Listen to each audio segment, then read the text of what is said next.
You're listening to Data Center Therapy. Please take a number, and an engineer will be right with you.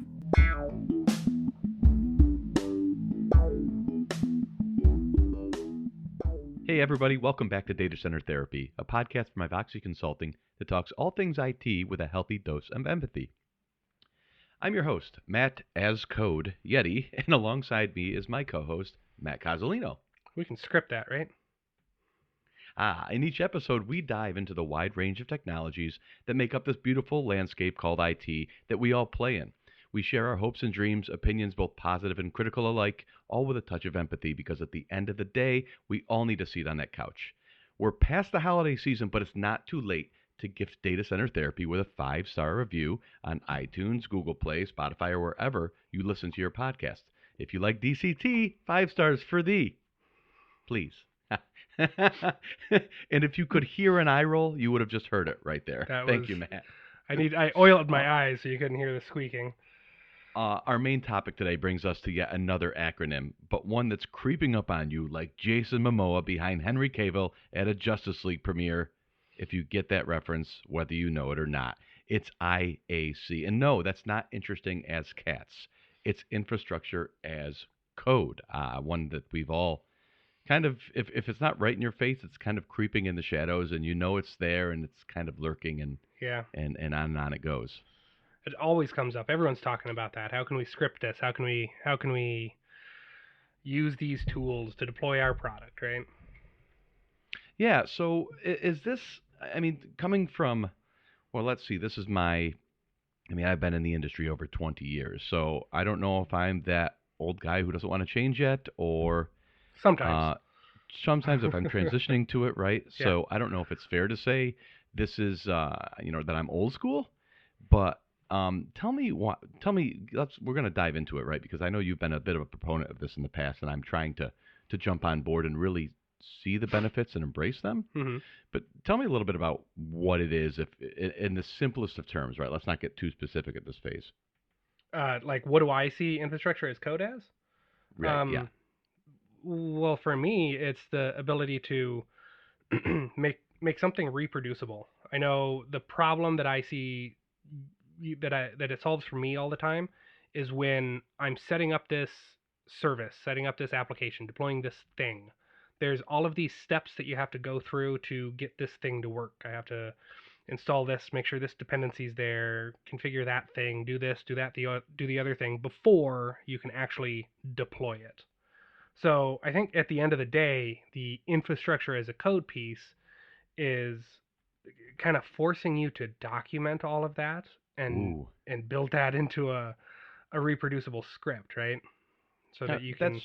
Yeah. I was going to ask you if it was another means, maybe not the only means, but another means of documentation. I think it ends up being that way. Like, I saw a question on some of the home automation, or the home lab self-hosted stuff, and it's like, what do you guys do for documentation for your environment? And the reply was like, if you've kind of written this as a code, if you've written this in Ansible, if you've written this in whatever, then the process of doing that is your documentation. Okay, so I can hand that off to new employee, new hire, and say, hey, this is what our infrastructure looks like, and that should really be all that's required? Kinda. I guess, yeah. You read through it and you see what it does, and you see where all of these pieces are set, and then you say, why are you forcing the pseudo root users to be this group over here, or why are you installing these certificates, or this, that, and the other thing? And you can see those questions because you're doing that thing. I guess you can see the action because you're doing that thing, and then that raises the question of, why are you doing that? What problem is that solving, right? So there is a chicken egg situation, though, where you do need to get your tooling installed and stable and then upgraded and maintained to enable this automation, right? And you obviously, or I'm guessing maybe not obviously, you wouldn't necessarily automate that, right? Because the dependency on itself is then... Exactly. Right, so you have your base frame. And I guess that's where, when I was playing around with this, I was thinking to myself, where is ground zero for my staging area, right? Am I just installing a binary on my Mac here, and am I going to store my configuration files on a network accessible share, and away we go? It was one of those things that if I'm going to put the effort in, I kind of want to Mm-hmm. I want to do my best to get it as prod ready as possible. Mm-hmm. Because again, from the home lab standpoint, it's a difficult concept because how much stuff am I repeating at home? Right. How many times am I? And if I break something, I can always restore the backup.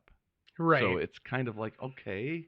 We had talked, I think, offline at a different points. We talked about that red, blue, or not blue, red, blue, green, Mhm. blue kind of concept, where you've got. Yeah, you kind of lost me with that, but you can go there again. You've got like, I actually just got exposed to that idea fairly recently. You have basically two environments, right? There's a green environment and a blue environment, and those are your two environments. And your switch between them is when you deploy new code, right?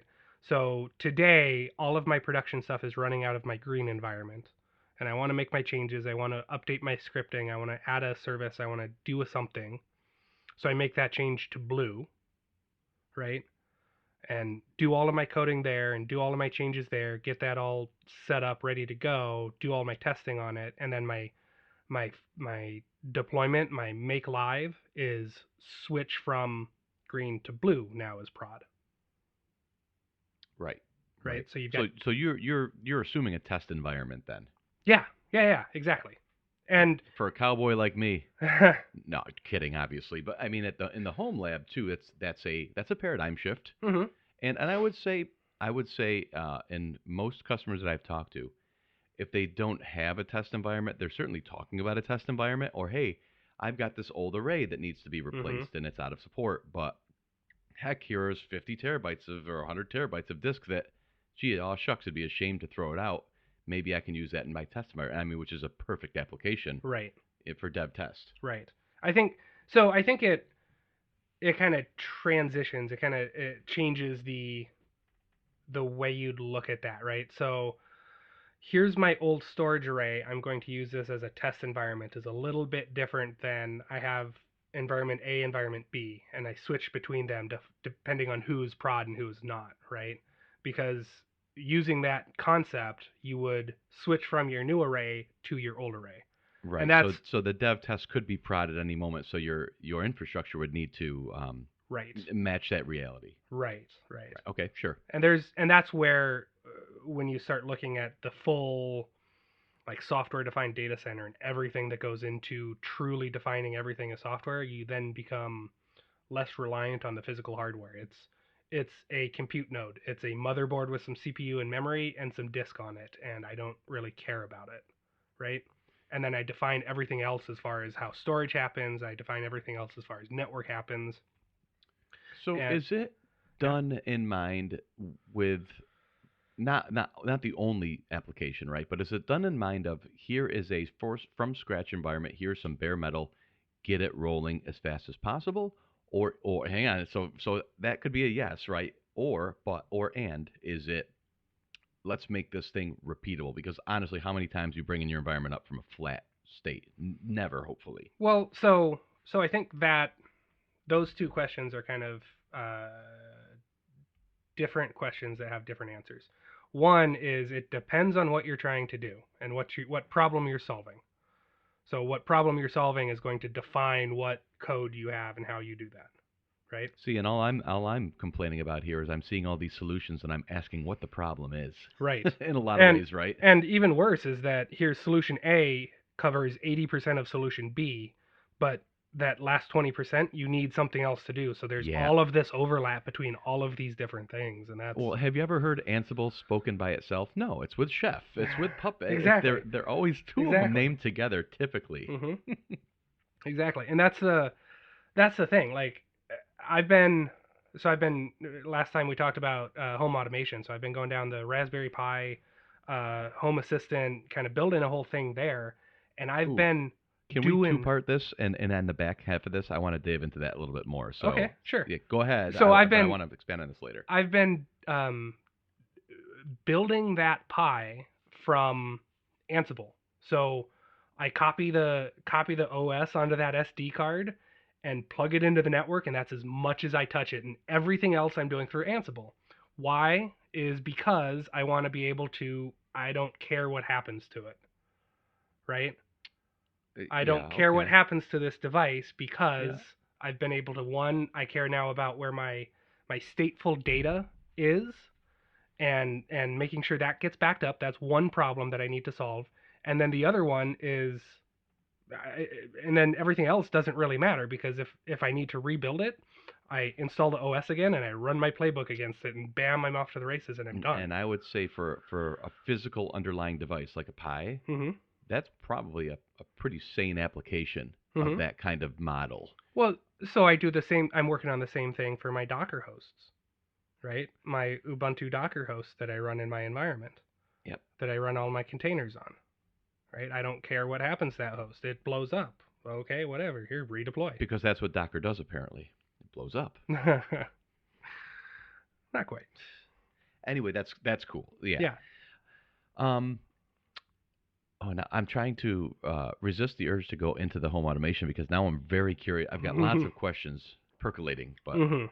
but we'll hold off there. Okay. So if you had to say, obviously there's different tools for every task. Mm-hmm. But if you were to say mainline, what are my? I know we've talked about Terraform a little bit on Mm-hmm. the show before. Mm-hmm.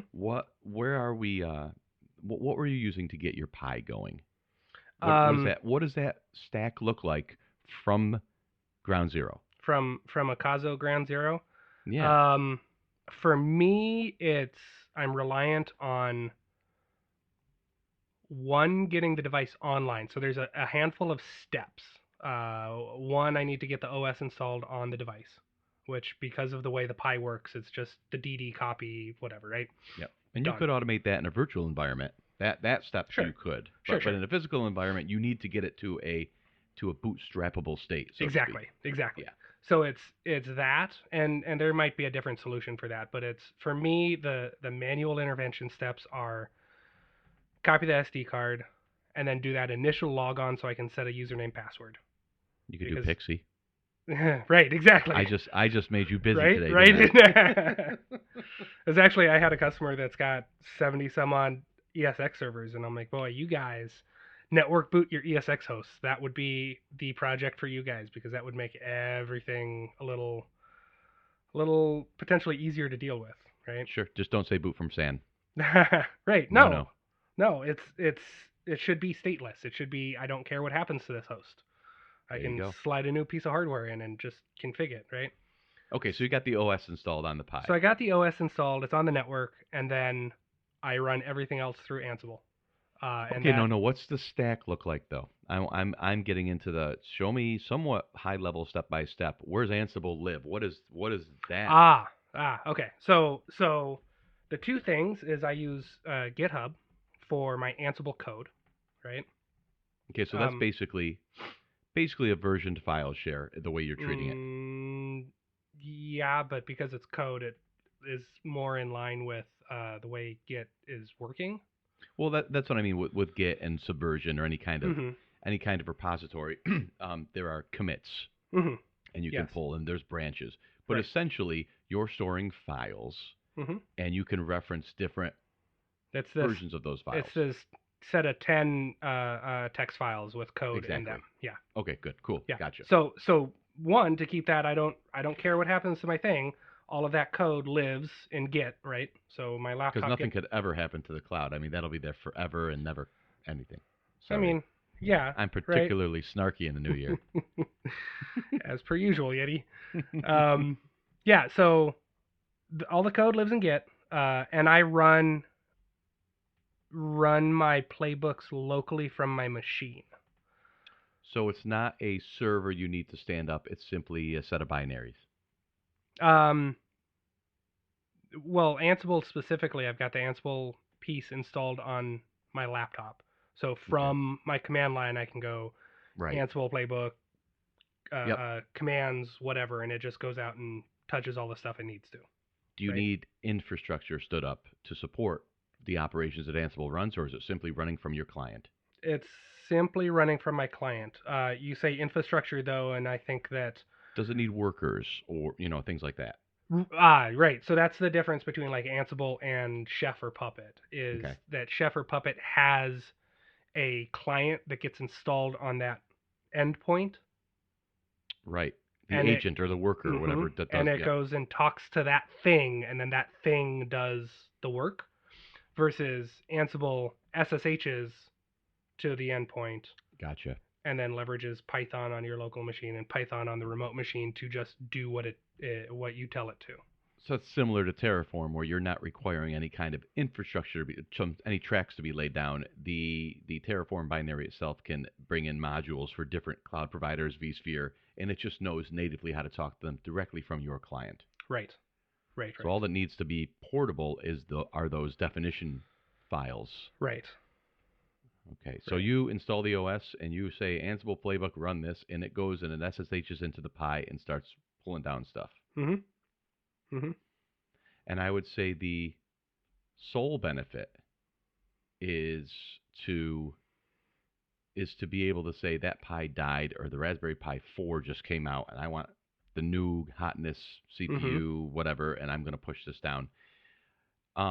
I would say that would seem to be detrimentally more difficult to test or tweak because you have to start from the beginning every time. No. So that is actually a thing. As I'm going through this process, I see that happening. I see that being a problem is now this thing over here changes, that thing over there changes. Now I have to go debug my code, debug my Ansible playbook, right? So And I'm yes. not averse to something Mhm. completely a different paradigm, right? Mhm. I just want it to be sensible and better if I'm going to change the core way I troubleshoot something. Mhm. Um I see the world kind of going that way. So I see that being more and more the way you want to do stuff, right? So I could hand you, for example, I could hand you my playbook and say, "Hey, you want to run a Home Assistant Raspberry Pi for your environment? Here's what I use to stand mine up. Here you go." And kind of walk you through where I put my stuff, where I put my Docker config for the applications, and bam, there you go. Right? Now Hmm. you can reproduce it. Um, there is with all of this, and kind of one of the things that I think we as people that are doing smaller level things, like I have one home, right? So I'm doing this coding for one device. Yeah, So I'm that is not difficult. right. So I'm not reproducing it. I'm not doing it over and over and over again. So I'm putting this effort in to make it scripted, and then I'm potentially going to have to fix it and debug it later. But when you have many, many more and you're doing this reproducible task over and over again, then it becomes very, very beneficial. And there's this trade off of, I don't know if you've seen it, that it's kind of a cartoon graph. The amount of time it takes to just do something by hand is kind of just that straight line up to the corner, right? And then Yeah. the amount of time it takes to do something scripted is this giant hockey stick of all of this effort way up front, and then it's a flat line once you get it figured out. So at some point, those Oh, I two would almost feel cross. like it'd be reversed, like a reverse hockey stick, where right off the bat you're putting a ton of work in, a ton of work in, a ton of work in, and then you get to the point and it drops to Yes. very little effort. Yes, that's what I was Okay. saying. Yeah. Is the automation piece, the scripting piece is a ton of work up front. Yeah. So day 1, day 2 is like 20 times as much work. But then once you get that figured out, you can just hit go and Yep. quantity And number X. let's say the automation way to do it ends up summing to a larger amount of time, a greater amount of time than just doing it manually. Mhm. Practically Mhm. speaking, the pragmatist in me struggles so much with it. Yes, it's better or it's better to be consistent and stateless, et cetera, et cetera. Mhm. Certainly in the home lab, I'm just like, you know what? I just need it done. Mhm. Just need it done, Mhm. and I'll worry about it later. And so over 20 years, obviously my skills have improved, my processes have improved, my competency and comfort with troubleshooting should I need to has improved, right? So this is not Mhm. some slapstick operation where, I don't want to set something up they have to tinker with it or fix it, break fix every day. So for me, not just starting out, it certainly is something where I'll just do it and it'll be fine. And I realize the bet I'm making. Mhm. um, And that's the if I thing was, I run yeah. into also is I'll do these and I'm like I don't, this thing has been running for a year and a half and then it broke and now I have to rebuild it and I'm having to solve all of these problems again because I don't really remember all of the things I did to build it the first time. Well, that's the thing. It assumes that deploying is a common thing. How about that? Yeah. Is deploying the most frequent thing you do in your environment, and at home or otherwise? Um. Ideally, you deploy. How many Exchange servers are you deploying? Right. Right. Exactly. Right. So I don't need to automate. I don't need to scope that process or put that into code. I need to make sure the thing keeps running once it's up. Mhm. Mhm. So that's the devil's advocate in me Mhm. saying, all right, let's look how we really do work from day to day. Mhm. Um, and again, we've had many of these conversations, and it goes back to it is very developer centric. And then a podcast that I spoke with that we had NetApp on with us, and basically that the tagline was developers are the new kingmakers. Yeah. So we're enabling that, and I am at the phase where I'm trying to absorb that mindset, Mhm. not having that mindset, Mhm. and not really having a cause or a need to have that mindset. It's tough. It really is. I It's think been a good ride. I mean, you've helped me greatly just in your kind of enthusiasm and in the new way, and I get to pick on you, make fun of you a little bit. You roll with it and you give it right back, and mhm. then I go home and I'm like, I'm not going But to admit to this guy that but I'm wait. thinking about it, but I'm thinking about it. Yeah, I think it's I think you're right. There is some level of break even, right? Like for most of our customers that have up to 456 hosts, ESX hosts, right? Going through the process of scripting an ESX install for them is overkill because I they're ask going to him, be how often fine. are you Yeah, deploying a new host? right, exactly. However, going through and scripting a way to deploy a Windows machine so that um, when you have this new application that needs a new Windows server or a Linux server or whatever, you can just clone that and deploy that as a service or as a service is the wrong term. Just deploy that from your infrastructure as code piece. That's that's beneficial. Yeah, just a base OS caught up to up to date on patches, named properly with the right IP on your network Mhm. is something that everybody should have, no matter you do it once a year or not. I Mhm. mean, the amount of time to get that up is maybe the amount of time it takes you to deploy one OS. At that point, Right. you've got your buyback. Right. Right. Yeah, yeah. So that's kind of the thing is I want kind of the same thing with like Docker for example is here's my Docker container is borked for whatever reason I just delete it and redeploy it, right? Um, I want to be able to take that same approach. I've put this time and effort into defining this code to define this service. So if it breaks, I don't really care because I just And that's your hit discipline reset. to come out of the gate and Mhm. say, I'm going to do it this way from step Mhm. one. Mhm. And that's fine. And here I've got the pull of this over here saying, just do it this way, you idiot. Mhm. Just do it Mhm. and get it done and move on to the next. And that's a real battle. Mhm.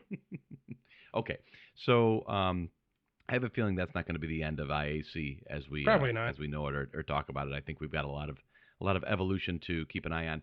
But I also think, kind of tying into a greater topic, a greater concept, is those we're not here to say IAC is the future or is the way, right? There are many ways, I think, is There's the lots point of that people saying at least that I'm. though.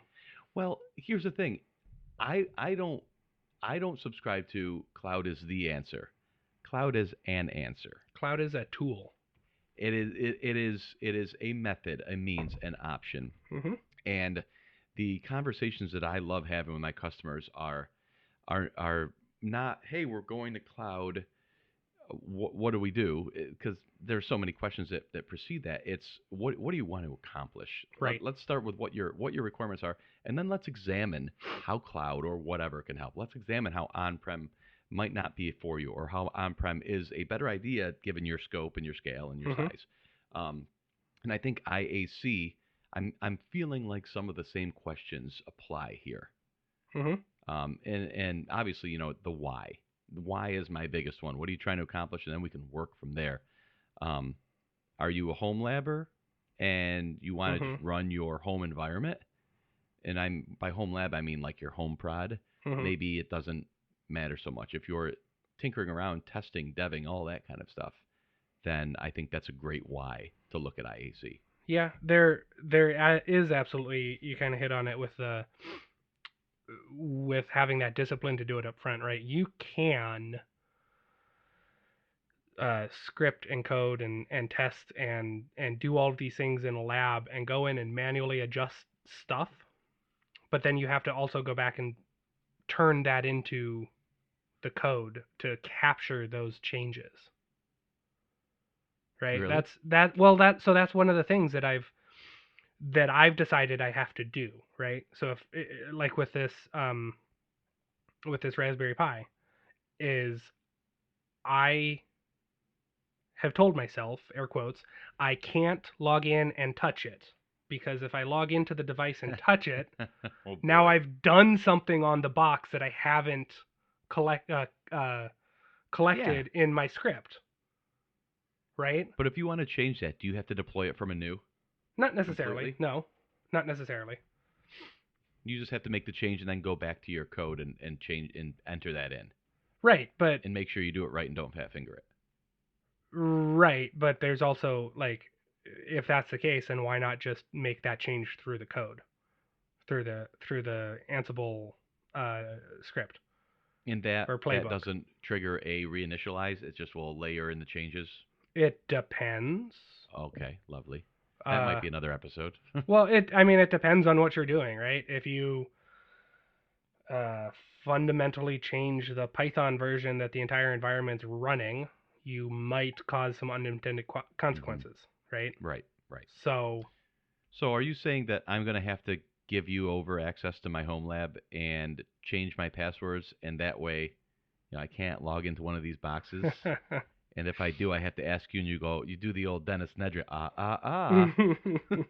You didn't say the magic word. you didn't say the magic word. Um, I mean, you could, right? You could decide to do that. That's the approach that I've taken. Is I want all of this to be reproducible. I don't want to have to care about that endpoint because I've got all of the config and stuff about it captured. Sure. The last little bit I've got to is having I've got a Docker Compose GitHub repository that I can pull down with all of my with all of my Docker image config files, all of my Docker Compose files. Right. Um, so I can independently update Docker, update my config over here on my laptop, on this device, on that device, commit that Docker change, and then just go run my uh, deploy, my Ansible deploy script again, or my config script again, and it will go pull that Docker Compose, that Git package down, and reinitialize those containers. Have you found yourself rolling back or saying, "Oh shoot, I need that. I need 2 commits ago worth of code. I made a mistake. I need that one back." Or are you just kind of going forward? Um, I don't fork anything. I don't really version anything because it's me, myself, and I that am working on it. Yep. So I don't have anything I have to, hey, let me get this done, and then You rebind just it kind of up move forward only, and to. then just even if you have to revert to a change you made 2 changes ago, you just make the change and recommit it. You don't Right, step back to right. right, right, I right, got right. you. I got you. Okay, so I do. Before we wrap up, I do want to get a little bit of insight. We don't have to go too deep here. We don't have the time, but I want to know. You've got the Pi set up for your Mhm. automation. Okay, what is the framework you're using? Are you running with a Home Assistant setup? Um, so there's two things. I've got a SmartThings hub, and then a handful of switches and stuff hooked up to the SmartThings hub. One of the things I discovered was that you can get a Z-Wave USB adapter. You can. You can, and plug that in. And if I were to rebuild the entire thing, I might consider doing something like that because then I've got native access to it. and some of the integration, like hooking the Home Assistant up to the Smart Things infrastructure, has been Hmm. kind of clunky and weird. I found that everybody, when I was looking at it at Home Assistant, that was where all the development effort was being done by the Mhm. community. And Mhm. Homebridge is kind of this, hey, make your non-HomeKit certified smart devices show up in HomeKit. That's really what Homebridge is for. Well, Home Mhm. Assistant is in both directions. Home Assistant is meant to be the brains. Mhm. So by you having that and your SmartThings hub, you're actually overlapping a bit. Where Home Mhm. Assistant is really meant to be Just the like my core. infrastructure as a code tools, right? Right, and then you drop in plugins and Uh-huh. modules that basically enable Z-Wave or they Mhm. enable HomeKit talking and things like that. Mhm. But at that point, you're into the YAML weeds. You're writing automations. Uh, it's a bit less simple for sure. Super powerful, but I mean you are fully in control of everything and fully responsible for it all too. Right. So the thing that I like about it is um, some of the constraints that the companies put on you, right? So I can ask Google Home to play something, but it won't start music on my Sonos system because my Sonos system didn't pay In the the Google tax. ecosystem, right? Yeah, they didn't pay the Yep. tax to Google, so Google says F you and blah blah blah blah blah blah blah. Whereas with the Home Assistant, I can write code and Yes. write some text and have it translate that to speech and then say play it on all these speakers and it just does Absolutely. it, right? Yep. So that kind of thing. I have also noticed that depending on what you're trying to do kind of drives where you build your automations. So before I got the Home Assistant piece going and started, and it's truly I don't have it like fully baked ready to go yet. Um, but I noticed that I write my what is it my play my scene in Smart Things and then Hmm. just call that as an entire Yes. thing from Yes. Google, Yep. right?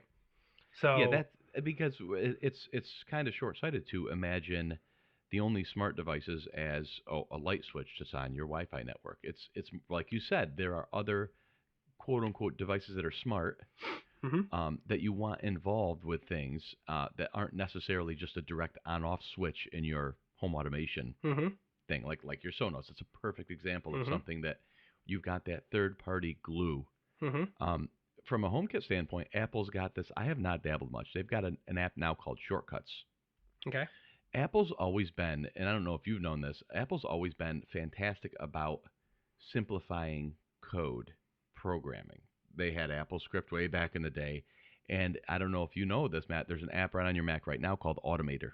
mhm And it's a drag drop, all kinds of system services that you can kind of graphically pipe together things. You could tie it together with code and this and that. So they've done that in their entire, it's in their DNA, which is really mhm cool. So this Shortcuts is kind of like Automator for iOS, mhm I guess, for nothing. But you can tie that in with your HomeKit. You can train Siri on certain phrases and say do this, do that. And you can even have it call a script, and maybe that script is a web URL that will fire off this on this server. And so you can do something similar on the HomeKit side, which is nice now. mhm I again haven't dove too much into it because most of my automations are handled by um, the Home Plus app, which is just a third-party HomeKit app. But yeah yeah, cool. I'm glad to hear you making progress. yeah me too. I can't wait It's to been come over and turn up your thermometer or thermostat. yeah, I had a we were gone over Christmas and I have to debug this, but I have to debug it. Surprise. I put the thermostat on vacation mode and the temp in the house got down to like 40 something. Oh, you just have to set that to the minimum. Yeah, but it never dinged at me. Like I got home and we walked in and I looked and it's like, "Hey, warning, your temperature is super low." I'm like, "Why didn't I get an alert on my phone? What the What WTF?" you say your Nest or Ecobee? It's Ecobee. Huh. Okay. That's what. Yeah, I have. That's what Mhm. I have too. Mhm. I was super stoked. I've got a bunch of the little room uh sensors, the room temperature Mm. sensors, and I can use those as motion sensors. Oh, so here's the. I hate to throw the wet blanket on you. Mhm. Yes, you can. Mm-hmm. but they will stay. They're not good because they don't update often enough to preserve battery life. They're not meant for that. Mm-hmm. They're not motion sensors. They're occupancy sensors. Sure. So if you walk by it and it triggers, Mm-hmm. it will be triggered for 10 or 15 minutes. Whether you leave the room, move around in the room, stay still in the room, the state stays the same. And even if you're in the room and you haven't moved in 15 minutes, it resets and it's unoccupied again. Mm-hmm. So just to let you know, they're not true motion sensors. Yeah, it's been good enough for, hey, when I get up in the morning and start moving around, set the temperature to the daytime temp and do That's that kind of cool. stuff. That's Me, the I thing like it that on before I move out of bed. Mhm. To Right. automate that. That was the other thing we noticed was we're on the way home, like an hour out from the house. I'm like, oh, hey, we should probably turn the temp up. And it, That's great. from 40 something, it takes a Yep. minute to bring the temp up in the house. I for a time was playing around. Well, I still use geofences now, but I was Mhm. playing around with a wider geofence. So you could just draw the circle around your house. And what I wanted was once I entered a certain radius of my house, Mhm. I wanted the heat or the AC to kick on or whatever, Mhm. depending on the time of the year. The problem with that is I certainly could pass through that radius with no intention of going home. Mhm.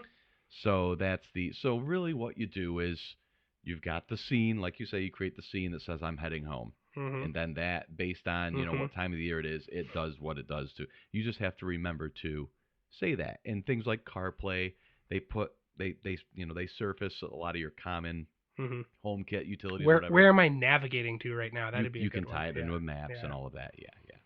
Well, cool. Well, did you have a good Christmas, Matt, and a good New Year?